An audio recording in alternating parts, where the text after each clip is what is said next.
au procès au tribunal de Bobigny, puisque dans le livre, vous rendez hommage aux juges du siège.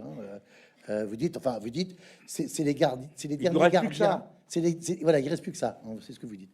Est-ce que vous avez eu le sentiment que les présidents et assesseurs du tribunal correctionnel, je ne vais pas me mettre en difficulté, le jugement n'est pas sorti, mais est-ce que vous avez eu l'impression que c'était un procès qui était correctement conduit? Bon, d'abord, pour que tout le monde comprenne, parce que vous et moi, on est bien branchés, peut-être qu'il y en a une partie de la salle aussi, mais il y a une partie des juges qui est le parquet, les procureurs, qui dépendent hiérarchiquement du ministre de la Justice. Et puis une autre partie qui n'en dépend pas, qu'on appelle les juges du siège. La magistrature assise. C'est lui le prof, il sait. Je peux même vous dire qu'une époque, on disait, mais c'était dans les années 70, il y avait la magistrature assise et la magistrature couchée. Bon. C'est pas moi qui l'ai dit, hein. Non, mais j'ai dit dans les années 70. D'accord, il a dit 70. Bon, mais ça vous rappelle. Ouais, ouais. Vous l'avez dit certainement aussi. Bon. Mais donc, quand on est arrivé... Là, ils sont du siège. Hein. Ouais, quand on est arrivé dans ce tribunal, d'abord, première surprise, il y avait 2 procureurs. D'habitude, il y en a un. Là, il y en avait 2. Bon, 2 pour faire 2 fois le discours pour nous accabler. Ensuite, il y avait des parties civiles qui étaient, je pense qu'elles ont choqué le juge du siège. Hein, c'est-à-dire le tribunal, c'était 3 personnes. Un président du tribunal et ses 2 assesseurs, voilà. Magistrats professionnels. Donc, oui, magistrats professionnels. Alors, les parties civiles, c'était le monde à l'envers. Maître Dupond-Moretti. Non, attends, tu vas voir. C'est les flics qui nous avaient interrogés. Oui, c'est vrai. Alors, on les retrouve partie civile. On dit, c'est quand même un comble. Vous nous auditionnez, on vous retrouve partie civile, et puis quoi demain? Et alors, ceux-là, ils demandaient tous de l'argent. Dans des conditions, si vous voulez... Le gars qui a le costaud, là, il a eu 7 jours d'arrêt de travail parce qu'on a crié trop fort. Donc moi, je lui ai dit, écoutez, je suis désolé, moi, je voulais pas vous envoyer au tapis pendant 7 jours parce que je parle fort, mais je dis, amicalement, je vous fais un conseil, changez de métier. Hein. Parce que si un gars comme moi vous couche pour 7 jours, qu'est-ce que ça va être le jour où vous allez courir derrière quelqu'un qui est armé, hein, ou que vous allez à une manif où vous avez des milliers de types qui crient, et de filles. Bon. Donc on l'a pris un peu, et je crois qu'ils ont énervé tout le monde. D'abord parce que des arrêts de travail, pareil, c'est incroyable. 7 jours pour des cris. Ensuite, ce qu'ils demandaient est extravagant. Certains demandent 10 000 euros.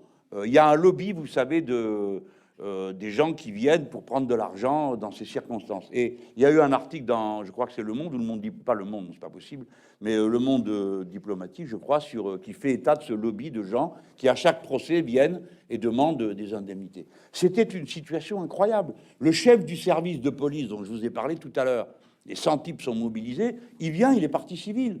Comment il peut être à la fois partie civile contre nous et être ceux qui font l'instruction? Alors, il paraît que si c'est possible, enfin, au moins on sauve les apparences. Il n'était pas obligé de venir pour faire le brave à la tête de ses troupes. Alors, on a senti que les magistrats, si vous voulez, ceux du siège, ça donnait l'impression qu'on venait leur tordre le bras. Vous voyez? Et moi, je suis le chef du service, je viens vous dire. L'autre, et moi, monsieur Mélenchon, il parle pas bien. 2 procureurs, donc ça les a énervés. Pourquoi nous on dit les juges du siège? Il ne faut pas non plus raconter d'histoire. Les juges du siège, ils appliquent la loi. Ils l'interprètent, et pas des machines.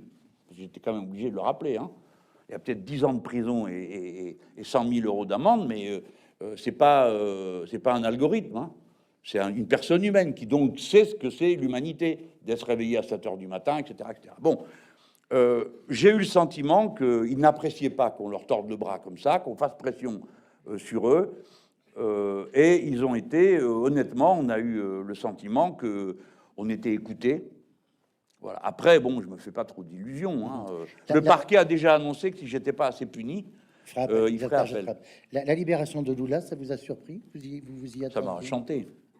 Je comprends, mais... Ouais, parce que on n'y croyait plus trop, quoi. Mais vous savez, tout ça, c'est de la politique. L'État brésilien, bien sûr, c'est Monsieur Bolsonaro, le président de la République, mais les Brésiliens sont pas des sauvages. Il y a une justice au Brésil. Il y a des gens qui croient aux institutions de leur pays, qui aiment pas être manipulés. Là, il y a une Cour suprême. Bon, il y a la Cour suprême, au bout d'un moment, on en a eu plein le dos, quoi. De se faire instrumentaliser comme ça. Bon, pour un juge, vous êtes au sommet de votre carrière. Bon, même si vous êtes très, très, très hostile au président Lula, bon, bah, quand même, la loi, ça existe, le droit, ça a une valeur. Et ces gens-là, ils sont mal à l'aise d'une situation pareille, d'être instrumentalisés comme ça et d'avoir un abruti comme Bolsonaro, comme président de la République. Ou le juge Moreau. Bah oui, ou le juge Moreau. Vous avez vu sa tête à celui-là?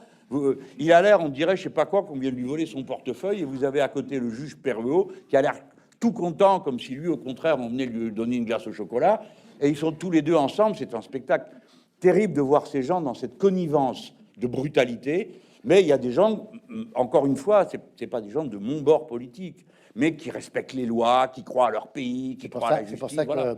vous citez même deux dangereux gauchistes, dites-vous, au Conseil constitutionnel, Valéry Giscard d'Estaing et Alain Juppé, qui ont invalidé dans une décision à 395 paragraphes les termes de la loi Belloubet. Voilà. Bah oui, parce que c'est incroyable, ces lois, les gens se rendent même plus compte. Moi, ça fait un moment que je suis parlementaire, alors donc je peux vous en parler en connaissance de cause. L'âge de 35 ans aussi. Oui, et j'ai été élu, moi, hein, pas nommé. Hein. Non, parce qu'il y en a d'autres qui sont nommés. Non, mais je ne dis pas ça pour vous. Hein. C'est pour dire que certains qui font les bégueules feraient bien de se rappeler comment ils ont fait pour rester là, eux. Moi, j'ai été élu. Et voilà. Et bon.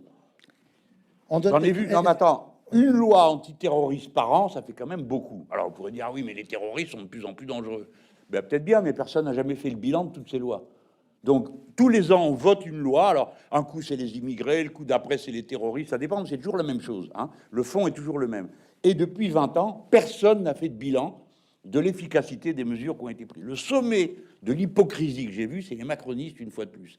On était sous l'état d'urgence. L'état d'urgence, un cas bien précis. Hein. Bon, il y a des conditions bien spéciales, et puis c'est quelque chose qui réduit les libertés publiques traditionnelles. Mais on peut comprendre ça. On peut se dire, dans certaines circonstances, c'est l'état d'urgence, on le vote, et puis un jour, quelqu'un vient, il dit, on lève l'état d'urgence, les amis, la crise est dans sa phase majeure est passée. Eux, ils ont, comme ça faisait des mois et des mois que ça durait, l'hypocrisie suprême. Ils viennent avec leur tête de premier communiant et disent, on ne peut pas vivre en état d'urgence permanent. Nous, on se dit, waouh, c'est bien. Oui. Et donc, on va mettre l'état d'urgence dans la loi ordinaire.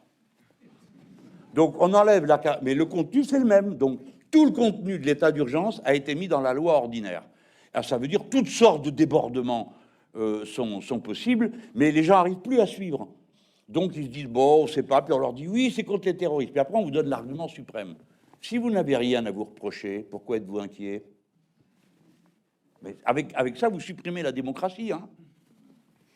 Et cette situation, plusieurs articles de la loi, qui sont incroyables, ont été abrogés par Giscard d'Estaing et l'ancien maire de Bordeaux, dont personne ne peut dire que ce sont des bolcheviks échevelés.